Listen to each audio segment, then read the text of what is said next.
I wanted to talk today about my lockdown graveyard, what it is, what's in it, and why I'm not doing it anymore. So, back in March of 2020, obviously the world imploded, and in the UK where I live, we went into a state of lockdown. 24th of March, I think, is when it was announced, like in the evening, that, that was it. No going out or anything. So it was okay to kind of start with. Obviously, I had to cancel like a whole load of super fun social things I was going to go to, gigs and stuff, and started doing a little bit more of some of my other hobbies, which included things like knitting and apparently reading as well. So I realised I was knitting a lot more and I was therefore going through a lot more yarn. So I thought, back in the naivety of March, like it's going to be every like 3 weeks, maybe like 5, like whatever, summer will be fine. But I thought, oh, I'll keep track of how many balls of yarn I've used, and then it can be, when we come out, it can be like, oh, 6 balls of yarn were lost in this time. And then obviously it just kept going, and I haven't really been able to go to. I think I've maybe been to 3 gigs, like outside and distanced and stuff like that, but not the kind of 3 that I was doing a week before. So yeah, I spend a lot more time knitting and reading and doing other kind of at-home based activities like a lot of us probably have. So I started initially by just keeping track of the balls of yarn that I'd used, and that's for knitting and crocheting. And then I realised that despite kind of reading a lot of fan fiction, I didn't realise, and like textbooks for uni, I didn't realise like how long fan fiction was compared to books, because I always saw it as being shorter.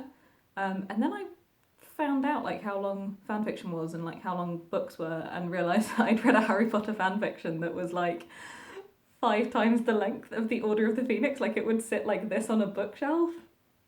It was absolute madness. So I thought, okay, maybe I can read some more books. Maybe books aren't this big, massive project that I'll never get to the end of. So I took up reading a lot more, which has been quite a nice thing to come out of lockdown. So I started keeping track of all the books I was reading, which was more than I think I would have read in previous years. After a while, I realised I'd been completing quite a lot of projects. So I think at some point in April, I started keeping track of the projects that I'd done as well. So like how many things I'd knitted, how many things that I'd crocheted, and also as I kind of got a little bit more into sewing, how many things I'd sewn. And I decided I'd also keep track of how many TV series that I'd gone through. So originally, like the reason I called it a graveyard, it was like the things that I'd consumed and therefore like killed. So I'd consumed a ball of yarn and I'd killed it, so it was in the graveyard where it was just kind of haunting as the ghost of the yarn that it used to be before it became a scarf or whatever. And then kind of when we hit August, my placement was ending with uni, lectures were ending, and I wasn't starting new placements until kind of September time. So I had this big long gap where I just had like nothing really to be getting on with, apart from like read some books in advance of next year, like textbooks and stuff, but with no particular pressure. It was like, what's the point? So my best friend said, like, why don't you do some writing? Like, why don't you just write some like steamy romance novels and sell them on Amazon?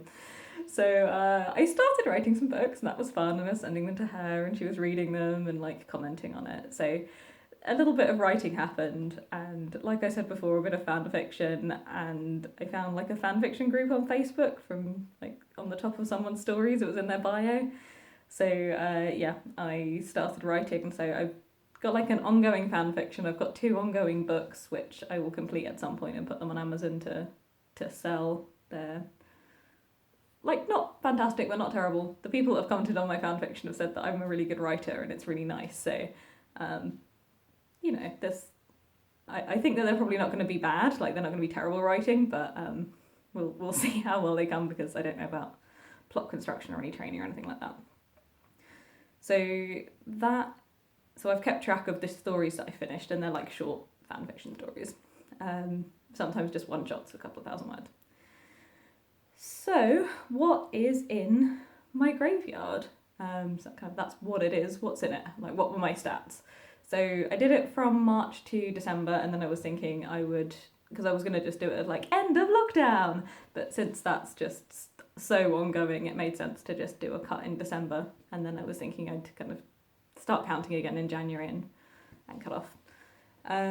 So 85 balls of yarn. So my rules for that was any ball of yarn that I finished. So it didn't need to be a new ball when I started it, and I needed to use it completely with the exception of maybe a little teeny endy bit. So if there was like that much left, that was fine, or like rolled up into a little bit that would be like a square stripe, that was fine. That counted as having like finished it, because then if I used a little teeny endy bit that was just from a previous ball or someone had given it to me or anything, I didn't count that one. So it had to be something fairly substantial, kind of at least 20 grams sort of to go with, and I just kind of eyeballed that as to whether I'd count it or not. Balls of yarn come in different thicknesses and they take longer to get through. So if it's like a really skinny yarn, then you're going to take a lot longer getting through 50 grams of that, which would be like a ball. They usually come in like 50 or 100, but 500s and whatever's. But 50 grams of really, really skinny yarn and 50 grams of really, really chunky yarn knit up at way different like speeds, and yeah, so there is a mixture. So there are some balls of chunky and stuff, but there are some kind of skinnier ones, and there are also lots of balls of yarn, particularly like the spool, like threads with lots of really skinny yarn on it. I used a little bit of it and didn't finish it, so it's like more balls of wool have been used in that time, but 85 have been like finished. If you want to know more about yarn, I made it's like part 1 of my knitting 101 thing is about different yarn and needles and stuff, if you're interested. I got into a little bit more into sewing kind of through the summer. So I used up, same rules of like finishing them, 6 spools of sewing thread, and like mostly in black and white, I think an orange and a red one as well maybe. Fabric, I didn't find a sensible way of really counting this for like pieces of fabric, because I also save up the scraps and they're all so varied, whereas a ball of wool will come from like 25 grams, 50 grams, 100 grams, and then like bigger sizes like 500 grams. That's not really the case with fabric, so it comes in like meters and meters and meters, and I wasn't about to be like measuring them and making it more complicated. So I got some end of bolt pieces. Got some end of bolt pieces from a fabric sale in September, and I finished 3 of those down into just scraps during my lockdown graveyard time, and a 25 metre roll of ribbon that I bought, mostly because I started making corsets and was using it as lacing, so I got through all of that. Books wise, 32 books, same rules, so I finished a couple, but I hadn't, most of those I started sort of afterwards, so I think there was one that I carried over that I'd started on the 9th of March because I got it out on my birthday. And yeah, same rules of like finishing them. I also counted short stories as like little groups, so I had a short stories book, and every time I read like all of the ones by the same author, so there were like 3 or 4 short stories, I counted those as one book. May or may not be fair, obviously some books are longer than the other. One of the ones I read was Troubled Blood, which was like a 900 page book, so you know, swings and roundabouts, I'm sure it all kind of works out. So the short stories were easily borne about by the frustration of that. And again, these aren't all the books I was reading, because I've started reading books as well, so that's just the books I finished. TV series, 23 in its entirety, and that's, again, I think I finished. I think there may have been one that I'd started before, but so, you know, 22 watched in their entirety. And that comprised of 46 seasons, so that's kind of across Amazon Prime and Netflix, because my friend let me use his Netflix account, thanks Daniel, because you can have like multiple people on it, so yay! Yeah, real mixture of quality and trash TV, and that's just, yeah, series watched. I didn't count films, just because I watched the occasional film, but it would have been like 5, so yeah. And projects that I made, knitting, sewing and crocheting, was 137. So I tried to count this as like the actual number of like things that I made. So I made a 3-piece suit and I counted that as 3, because it's a jacket and a waistcoat and a pair of trousers. So I thought that sounded fair because those were like three big distinct like pieces and things as well. So some things in there are very small, like a hairband or a bookmark or something, and it only took like within an hour or something like that, I'll have made something. But other pieces were like jumpers, so that obviously took way longer. So yeah, again, swings and roundabouts, but 137 things. I think that number went up quite a lot as well when I started doing sewing, and particularly when I got a sewing machine, just because it could go through things so much quicker. So like I hand sewed a corset before I got my machine, and it took about like 2 weeks of fairly intense sewing, and then like a machine sewed one, and I did it in like 2 weeks of evenings, and I took a break in the middle of that as well. So yeah, real difference. And that was like a full corset instead of like a underbust. So also learnt to make corsets. And fan fiction, short stories, and like a short story that I got commissioned for one of my friends. I did 5 of those. So that's what's in my graveyard. So kind of reflections on doing it, which is sort of the reason that I wanted to make this video, was that it was quite a nice project to be doing. I particularly like, and I think a lot of people do as well, I particularly like external motivation.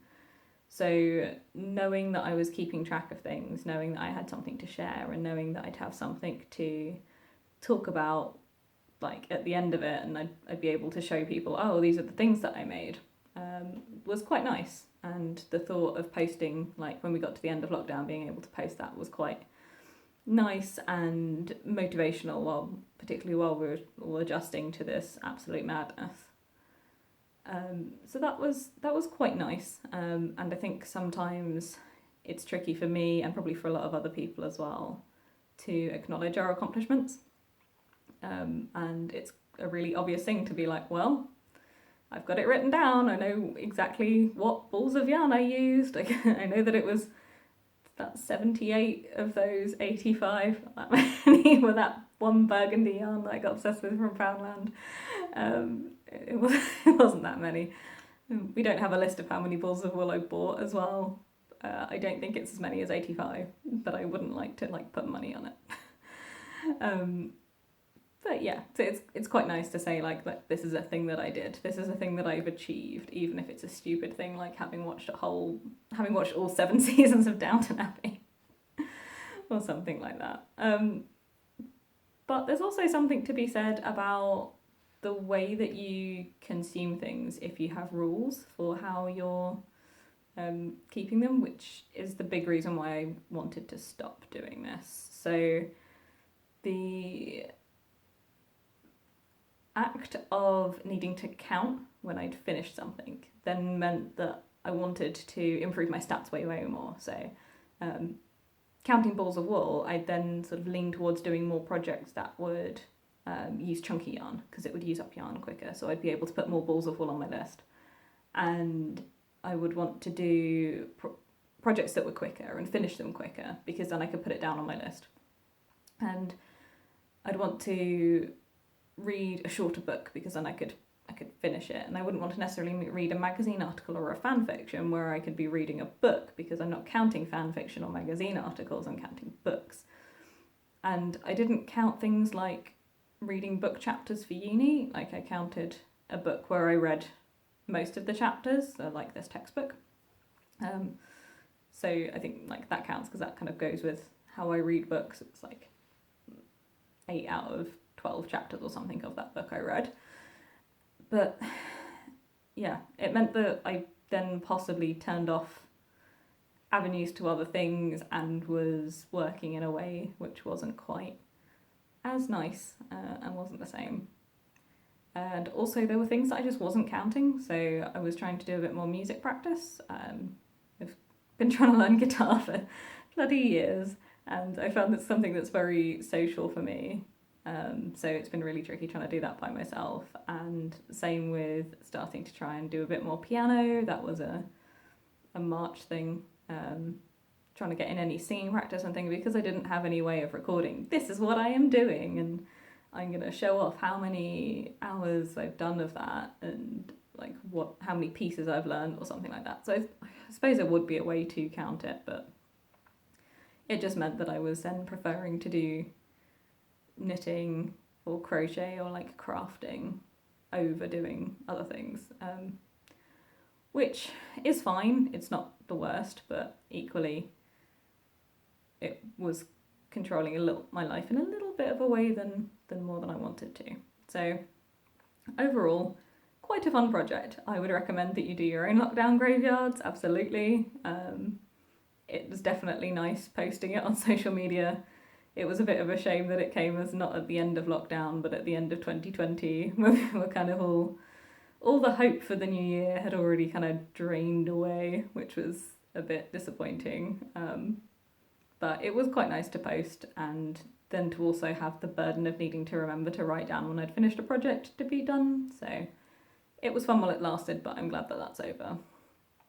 I think I'm also going to do additional videos around like kind of doing a little bit of a quick review, like a wrap up of the books and TV series that I read / watched. So keep an eye out for those videos. So I hope you enjoyed, and yeah, until the red wall falls, I will see you in hell.